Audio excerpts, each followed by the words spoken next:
PDM की इस movement से आज हर गांव के अंदर मियां नवाज शरीफ साहब का वोट को इज्जत दो का नारा, मरीम नवाज साहबा का नारा पहुंच चुका है। मियां साहब के बारे में कुछ बताएं कि वो वापस कब आ रहे हैं। हम भी बड़ी टफ सिचुएशन गुजार रहे हैं। इस साल इंशाल्लाह मियां नवाज शरीफ वापस आएंगे। राणा साहब, अगर आपको एक दिन के लिए प्राइम मिनिस्टर बना दिया जाए तो आप वतन अजीज़ पाकिस्तान के लिए क्या करेंगे? कसूरंग से चौधरी अमार इफ्तिखार का सलाम। नाजरीन, आज हमारे साथ नौजवान सियासतदान साबका चेयरमैन मुस्लिम लीग नून राना सिकंदर हयात साहब मौजूद हैं। सियासत में राना साहब एक उभरता हुआ सितारा हैं। अपनी पार्टी के लिए राना साहब ने कौन कौन सी खिदमात सर अंजाम दी, सियासत में वो खुद आए या अपने कायद मियां मोहम्मद नवाज शरीफ की मोहब्बत में आए, मौजूदा हुकूमत की कारकर्दगी के हवाले से राना साहब क्या सोच रखते हैं, ये सब कुछ और बहुत कुछ जानेंगे हम आज की इस वीडियो में। तो आइए चलते हैं। राना साहब, आपने सियासत में आने के लिए मुस्लिम लीग नून का इंतखाब क्यों किया? बिस्मिल्लाहिर्रहमानिर्रहीम जी, सबसे पहले तो मैं आप यंगस्टर्स को बड़ा अप्रिशिएट करता हूँ और कसूर रंग हो कि आप जैसे यंगस्टर्स जब आगे आ रहे हैं तो रिस्पॉन्सिबल जर्नलिज्म की तहरीक जो है वो बड़ी ज़ोर पकड़ रही है और लोगों तक सही ख़बरों का पहुँचना एक बहुत बड़ी जिम्मेदारी है जो अच्छे तरीके से अदा हो रही है। तो all the best you and your team. Coming back to your question, मैंने अल्हम्दुलिल्लाह वो जमात ज्वाइन की है जिसने पाकिस्तान बनाया और मेरे फोर फादर्स ने और हमारे सब बुज़ुर्गों ने मिलकर जो कुर्बानियाँ दी थी, तो मैंने पाकिस्तान की फाउंडिंग जमात में सियासत जो है वो शुरू की है, नाम प्राउड अल्हम्दुलिल्लाह। तो that is the only reason मेरा ख्याल। राना साहब, आप 5 साल चेयरमैन रहे हैं, तो आपने ज़िला कसूर के अवाम के लिए कौन सी खिदमत सर अंजाम दी है? जी, मैं बड़ा क्विक फायर राउंड, क्योंकि मैं समझता हूँ कि ये चीज़ जो है इसमें एक हमारा साफ देहात का प्रोग्राम था जिसमें रूरल सैनिटेशन गाँव के लोगों के लिए 70 साल से वो पड़ी हुई रूढ़ियाँ हमने उठवाई। फिर हमने 6 वर्कर हर गांव में दिए, 12 कंटेनर्स दिए। हमने बुल्ले शाह फेस्टिवल शुरू किया जिसमें 4500 स्टूडेंट्स ने पार्टिसिपेट किया, जिसमें स्पेशल किड्स हैं, स्पेशल किड्स के अलावा फ़ीमेल्स हैं, हमारे माइनॉरिटी के हैं बच्चे। अल्हम्दुलिल्लाह कसूर की 125 यूनियन काउंसिल के बच्चे एक बुल्ले शाह फेस्टिवल में खेले। फ़हीम अशरफ की तरह स्टार्स पैदा करने के लिए आज अल्हम्दुलिल्लाह जंबर से 2 बच्चे हमारे यहाँ अंडर 16 खेल रहे हैं। कादिबिंड से एक बच्ची पाकिस्तान नेशनल खेलने जा रही है। ढेंग शाह से अल्हम्दुलिल्लाह काफ़ी स्टार्स प्रोड्यूस हो रहे हैं। और इसके अलावा जब मैं रहा हूँ 2.5 साल, तो कसूर एजुकेशन में नंबर 1 रहा है। This is on record. कसूर की एजुकेशन रैंकिंग नंबर 1 थी। उसमें प्राइमरीली हमने स्कूल्स के अंदर मिसिंग प्रोविजंस, मिसिंग फैसिलिटी से बड़ा कॉन्सनट्रेट किया। और उसके अलावा हमने जो 8 स्टेडियम्स हैं अल्हम्दुलिल्लाह वो बड़े, पूल नगर वाला है, इसी तरह शेखम में एक अंडर कंस्ट्रक्शन है, वो तब्दीली सरकार नहीं बनवा सकी। तो ये वो सारे काम हैं। ग्रीन कसूर प्रोजेक्ट हमने शुरू किया जो लोगों के लिए आज PTI बिलियन ट्री सुनामी के करप्शन की दास्तानें सुन रही हैं। हमने ग्रीन कसूर शुरू किया अल्हम्दुलिल्लाह आज से 4 साल पहले। और हेल्थ के अंदर हमने बड़ा काम किया है। हमारे RHCs, ट्रॉमा सेंटर्स से लेके बेसिक हेल्थ यूनिट्स के अंदर अल्ट्रासाउंड अवेलेबल नहीं थे। कई इस तरह के गाँव हैं, गग्गा कच्चा पक्का से लेके, और बेइंतहा ऐसे गाँव हैं जहाँ पे 60 डिलीवरीज हो रही थी, बट अल्ट्रासाउंड फैसिलिटीज़ नहीं थी। राना साहब, आपकी खिदमात आवाम के सामने है। आप ये बताएं, आप MP और MNA का इलेक्शन कब लड़ रहे हैं? सर, मैं एक पार्टी का रुकन और मैं समझता हूँ कि ये सारी जो मुझे ओहदे मिले या मैं आज PMLN का कसूर का प्रेसिडेंट भी हूँ, उसमें उन सब लोगों की बड़ी कुर्बानी है जिन्होंने इस पार्टी को बनाया है। उसमें मेरे बुज़ुर्ग भी उनमें शामिल हैं। तो जो पार्टी डिसीजन करेगी, जिस सीट में मुझे आगे से कंटेस्ट करने का कहेगी, प्रोविंशियल या नेशनल पॉलिटिक्स में इंशाल्लाह जाने का मेरा प्लान है। बट ये सारे फैसले अल्लाह ताला के बाद उन लोगों के हैं, उन दोस्तों के, बुज़ुर्गों के, भाइयों के जो हमें नॉमिनेट करते हैं। तो जो पार्टी की आदत और ये सब दोस्त कहेंगे इंशाल्लाह फिर उस हवाले से हम इंशाल्लाह 2023 के इलेक्शन में डिसीजन लेंगे। मियां साहब की हुकूमत के जाने के बाद हमारा मुल्क किस तरफ जा रहा है? मियां साहब की हुकूमत जाने के बाद हमारा मुल्क टू बी ऑनेस्ट केओस की तरफ जा रहा है। मैं परसों भी मेरे पुलिस डिपार्टमेंट के सीनियर ऑफिसर्स के साथ काफ़ी तफसीलों और लंबी नशस्त हुई। बट मैं सबसे पहले तो अमन अमान के हवाले से इन्हें ये कहना चाहता हूँ कि हमने 2.5 साल आपको बड़ा मौका दिए, बट हम आपको ये इजाज़त नहीं दे सकते कि हमारे घरों के अंदर लोग 15 लोगों की गैंग्स शहरों में वारदातें कर रहे हैं। दिन दिहाड़े थानों के सामने वारदातें हो रही हैं, डकैतियों की FIRs रजिस्टर नहीं हो रही, रेप के विक्टिम्स जो हैं वो दोबारा फिर उसी तरह सर उठाने लगे हैं। और डेवलपमेंट तो बिल्कुल ज़ीरो है। ये कसूर क्या पाकिस्तान के लोगों को क्या कल जवाब देंगे कि हमने आपके लिए क्या किया? और हमारे वही प्रोजेक्ट्स के ऊपर तख्तियाँ लगाने से ये अवाम इन्हें माफ़ी नहीं देगी।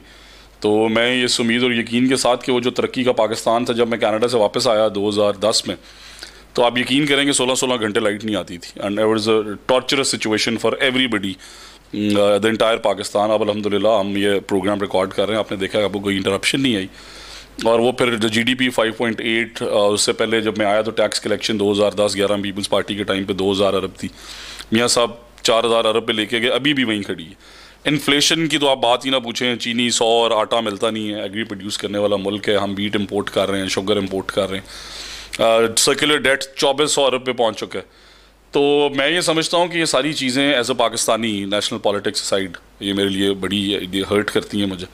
और जब मैं सोचता हूँ कि इस मुल्क का गरीब आदमी कैसे गुजारा करता होगा, तो आप यकीन करें कि कभी कभी आंखों के आगे अंधेरा आ जाता है। बट फिर वही जिस तरह मैंने आपको कहा कि इस अज़्म और यकीन के साथ हम ये सारी मेहनत कर रहे हैं कि इंशाल्लाह पाकिस्तान में रोशनियाँ वापस आएंगी, पाकिस्तान की फ़ॉरेन पॉलिसी मज़ीद आगे जाएगी। और ये सारे मसाइल जो हैं इनका एक ही हल है कि हम फ्री एंड फेयर इलेक्शंस कराएं। हमने जो इलेक्शंस में गलतियाँ की हैं, जिस तरह हमारा NA 142 इस कॉन्स्टिट्यूंसी में आप बैठे हैं, इसमें हमने 1,26,000 वोट लिए और 100 वोट्स के डिफरेंस हमें हरा दिया गया और 12,000 रिजेक्टेड वोट्स थे। उसके अलावा हाई कोर्ट्स के हुक्म पे रिकाउंटिंग की एप्लीकेशन जो रिजेक्ट की जाती रही। वो एक लंबी बहस है, बट हम ये सब कुर्बानी इसलिए दे रहे हैं कि हम एक बेहतर पाकिस्तान बना सकें। तो नवाज शरीफ को अगर ये लोग चाहेंगे वो वापस आएगा, फ्री एंड फेयर इलेक्शंस कराएं। और इंशाल्लाह मुझे उम्मीद है कि मुस्लिम लीग जिसने पाकिस्तान बनाया था वही पाकिस्तान को एशियन टाइगर बनाने दोबारा जाएगी इंशाल्लाह। मियाँ साहब के बारे में कुछ बताएं कि वो वापस कब आ रहे हैं। जी मैं ये प्रिसाइसली समझता हूँ, देखें कि हम भी बड़ी टफ सिचुएशन गुजार रहे हैं। हम सारे जो लोग PMLN से एसोसिएटेड हैं, गांव से लेके हमारे काउंसलर्स से लेके ऊपर हमारे प्राइम मिनिस्टर कैंडिडेट्स तक, हमारी सारी सीनियर और जूनियर लीडरशिप्स, हमारे यंगस्टर्स, हम सब विक्टिमाइजेशन का शिकार हैं। बट पाकिस्तान की आवाम हमारे साथ खड़ी है। तो मैं ये उम्मीद करता हूँ कि इंशाल्लाह पाकिस्तान में जो मियाँ नवाज शरीफ साहब के चाहने वाले हैं वो 2-3 हफ्ते में मियाँ नवाज शरीफ साहब को सऊदी अरब आते हुए देखेंगे। और जल्द ही इंशाल्लाह इसी साल तक कि एंड तक, ये मेरी अपनी पर्सनल राय है, do not count it as an official statement, but मेरी अपनी राय ये है कि इस साल इंशाल्लाह मियाँ नवाज शरीफ वापस आएंगे। राणा साहब, एक तरफ मरियम नवाज साहबा कहती हैं कि ये हुकूमत घर जाएगी और दूसरी तरफ PDM के जलसों में खुलेआम इस्तीफ़ों का ऐलान किया जाता है। आखिर ये चल क्या रहा है? सर, इस्तीफ़ों का ऐलान इसीलिए किया जा रहा है कि वो एक ऐसी पोजीशन क्रिएट की जा सके कि पाकिस्तान के अंदर ही जो सारे क्राइसिस हैं इन्हें इवेंचुअली किसी तरीके से हल भी तो करना है। तो उनका PDM का पाकिस्तान डेमोक्रेटिक मूवमेंट का मकसद यही है कि पाकिस्तान में फ्री एंड फेयर इलेक्शंस हो। पाकिस्तान के अंदर जो वोट है, वोट को इज़्ज़त दो का जो कॉन्सेप्ट है, उसे आप होल्ड किया जाए। अवाम की ताकत, अवाम असल ताकत का सरचश्मा है, वो जिसे भी चूज़ करें। देखें, हम पॉलिटिशियंस हर 3 महीने बाद, 6 महीने बाद अवाम के पास जाते हैं। हमारे ज़्यादा अकाउंटेबिलिटी किसी की नहीं है। और अगर अवाम बेहतर समझते हैं तो हमें ऐवानों में भेजते हैं, अगर बेहतर नहीं समझते तो नहीं भेजते। तो मैं समझता हूँ कि इंशाल्लाह PDM की इस मूवमेंट से आज हर गांव के अंदर मियाँ नवाज शरीफ साहब का वोट को इज़्ज़त दो का नारा, मरीम नवाज साहबा का नारा पहुँच चुका है। And in 2023 I am very certain, मेरी अल्लाह ताला से ये दुआ भी है, सब फैसले अल्लाह ताला की ज़ात करती है, और इंशाल्लाह ये उम्मीद भी है और ये यकीन भी है कि मरीम नवाज साहबा हमारी 2023 की प्राइम मिनिस्टर भी होंगी। राणा साहब, ज़िला कसूर में आए रोज़ जिनसी इस्तेहसाल उरूज पकड़ता जा रहा है, हत्ता कि आज किसी की भी इज़्ज़त महफूज नहीं। आखिर क्यों? ये जी मेरे अपने टेन्योर के अंदर हमने बड़ा, जब आपने देखा होगा कि कसूर के अंदर जो कैमराज और सेफ सिटी बनाया गया, ये वो ज़ैनब के इंसिडेंट के बाद था। और कोई भी इंसान, हर घर के अंदर हमारी बच्चियां भी हैं, माएँ बहनें भी हैं। मैं ये समझता हूँ कि ये दरिंदगी के जो वाक़यात हैं, इनके लिए हमें हमारी गवर्नमेंट के अंदर भी मैं बड़ा क्लियरली ये कह रहा हूँ कि हम उतना काम नहीं कर सके जितना हमने करना चाहिए था। बट हमने फिर भी कसूर को सेफ सिटी बनाया, हमने अच्छी पुलिसिंग की, हमने अच्छे ऑफिसर्स तैनात किए, हमने उन ज़ालिमों को, उन वहशतनाक दरिंदों को अंजाम तक पहुँचाया। और हमने जो मज़ीद काम करने चाहिए, हमने, मेरा ख्याल है कि सर्कुलम में, सिलेबस में छोटे बच्चों को ये बताना चाहिए कि डूज़ क्या हैं, डोंट्स क्या हैं। उन्हें पता होना चाहिए कि उन्हें किसी के साथ बाहर नहीं जाना। ये बड़ी बेसिक एजुकेशन है जो हमें, मेरा ख्याल है कि उन्हें उस सिचुएशन में हमें इसे कंसिडर करना चाहिए। हॉस्पिटल्स और जो बड़े इदारे हैं जहाँ पे पेरेंट्स का इनफ्लो बहुत ज़्यादा है, वहाँ पे उन्हें गाइडलाइंस के लिए हमें बताना चाहिए।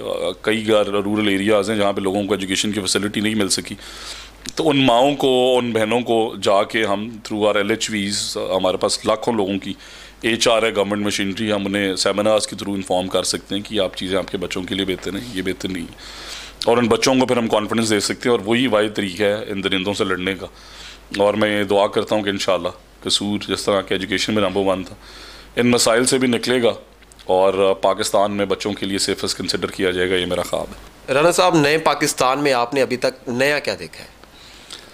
मैंने नए पाकिस्तान में जो है वो नए झूठे वादे देखे, झूठे ख्वाब देखें और पाकिस्तान की पॉलिटिक्स की एथिकल वैल्यूज़ को बैकग्राउंड में जाते देखा है। मैंने नए पाकिस्तान के अंदर बदअमनी देखी है, बदहाली देखी है, इन्फ्लेशन देखी है। मैंने नए पाकिस्तान के अंदर पाकिस्तान की फ़ॉरेन पॉलिसी के लिए वो मिसाइल देखे हैं जो मैंने पॉलिटिकल साइंस और इकोनॉमिक्स में स्पेशलाइजेशन की कनाडा से। तो मैं एक स्टूडेंट भी हूँ पॉलिटिकल साइंस का अपनी एज के हवाले से। तो मैंने पाकिस्तान के अंदर लोगों में जो इन्होंने जिस लेवल पे ये गए थे, इन्होंने धरने किए, इन्होंने लोगों के अंदर जो फ्रिक्शंस क्रिएट किए हैं, उससे आज हमारे देहात तक लोग डिवाइड हुए हैं। तो नए पाकिस्तान को मैंने पाकिस्तान के लिए हर वो गलत चीज़ करते देखा है जिसका मैं समझता हूँ कि हमें अजाला करना चाहिए। राणा साहब, अगर आपको एक दिन के लिए प्राइम मिनिस्टर बना दिया जाए तो आप वतन अजीज़ पाकिस्तान के लिए क्या करेंगे?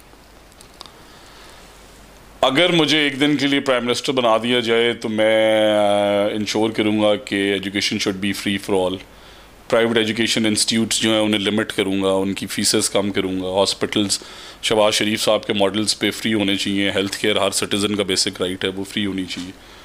और मेरा ख्याल के अंदर ये दो बेसिक चीज़ें इंफ्रास्ट्रक्चर डेवलपमेंट के हवाले से हमारी पार्टी ने ऑलरेडी बड़ा काम किया, बट अगर मुझे कभी अल्लाह ताला चांस दे, वैसे तो मैं कभी उम्मीद नहीं करूँगा क्योंकि मैं समझता हूँ कि ज़िम्मेदारी जो है वो तजर्बे के साथ आती। तो अगर पाकिस्तान के लोगों ने कभी मुझे अहल समझा तो ज़रूर उस मनसब तक लेके जाएं। बट सबसे आखिर मैं यही बात कहना चाहता हूँ कि हम सब पाकिस्तानी हैं। इस मुल्क की बेहतरी के लिए हम किसी भी पॉलिटिकल पार्टी से हों, हमें इस मुल्क की बेहतरी के लिए काम करना चाहिए। गलत को गलत और सही को सही कहना चाहिए। तो इस दुआ और यकीन के साथ कि इंशाअल्लाह पाकिस्तान मज़ीद तरक्की करेगा और पाकिस्तान मुस्लिम लीग नून जल्द गवर्नमेंट में दोबारा वापस आएगी और उसी तरह लोगों को खुशियाँ और रोशनियाँ और रोज़गार और अमन देगी इंशाअल्लाह।